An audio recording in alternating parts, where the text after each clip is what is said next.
একটি জাদুকর, একটি ধাঁধা আর দুই বন্ধু। সাহস কি তাদের সাহায্য করবে? নীলা, টিমি, আজ আমরা বনের গভীরে যাব। শুনেছ বনের মধ্যে জাদুকরের রহস্য আছে? টিমি, হ্যাঁ, কিন্তু নীলা, আমি তো ভয়ে কেঁপে যাচ্ছি। নীলা, ভয়?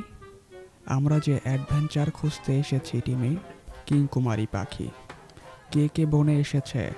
এখানে আসার সাহস তোমাদের কিভাবে হলো? নীলা, আমরা খুঁজছি জাদুকরকে। কিংকুমারী পাখি, সাবধানে, সে শুধু সত্যিকারের সাহসীদের সামনে আসে। এক ধাঁধা সমাধান করতে হবে।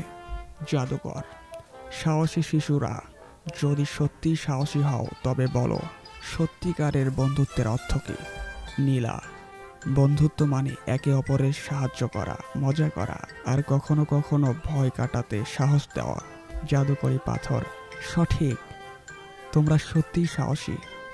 বনের রহস্য তোমাদের জন্য উন্মুক্ত। টিমি, ওহ, আমরা জিতেছি। নীলা, দেখো টিমি, সাহস আর বন্ধুত্ব জাদুকরের রহস্য খুলে দিল। টিমি, হ্যাঁ, এবার আমার পালা তোমাকে ভয় দেখানোর।